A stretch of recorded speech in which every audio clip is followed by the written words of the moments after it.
Hey guys, welcome to the latest edition of the Muir Reflection. John from the John Muir Show here. And of course, it was this past Friday morning where presumed 2020 Democrat presidential nominee Joe Biden went on MSNBC to publicly address the sexual assault allegations that have been brought against him for the first time. And as this show has noted all along, in the case of Joe Biden and in all other cases where you have a U.S. citizen being accused of something, whether it's inside the courtroom or outside the courtroom, innocent until proven guilty. And this show means that standard certainly applies to Joe Biden. This show cannot confirm at this time if Joe Biden actually did what he's been accused of doing or not. But what we can say that is if Joe Biden actually is innocent, well, he did a damn good job during that interview last Friday of making himself sound guilty.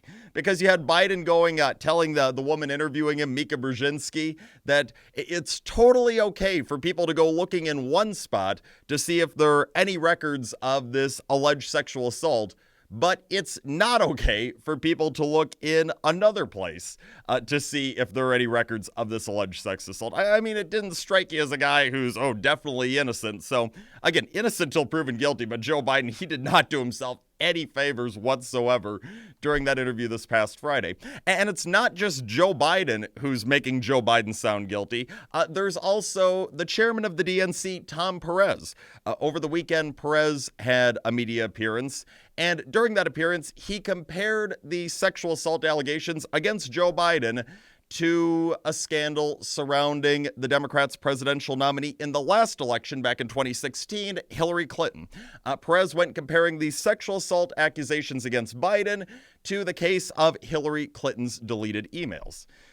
If you're trying to make your boy Joe Biden sound like he's innocent, maybe not the best idea to go comparing it to someone who most certainly did what she was accused of doing. In the case of Hillary Clinton, we know that she was guilty.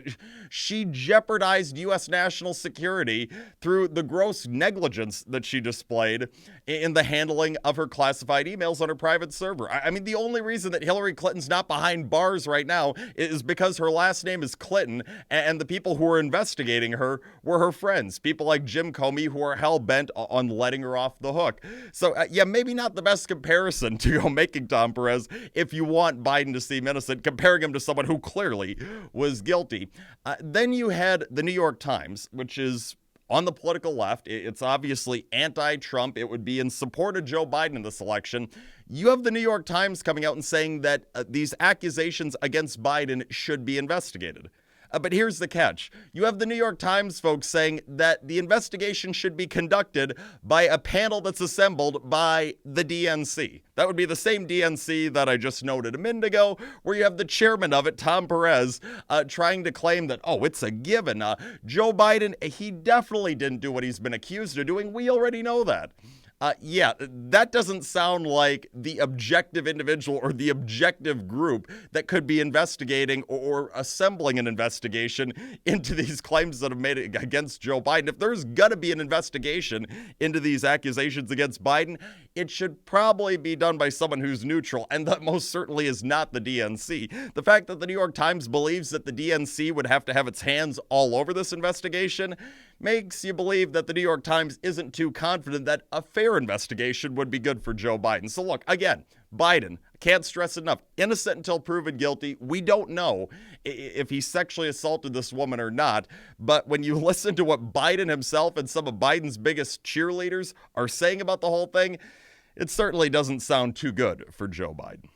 That's all the time that we have for today. The John Muir Show, each and every weekday, 8:40 a.m. on WTAQ, 9 a.m. WSAU and WHBL. Till next time, I'm out.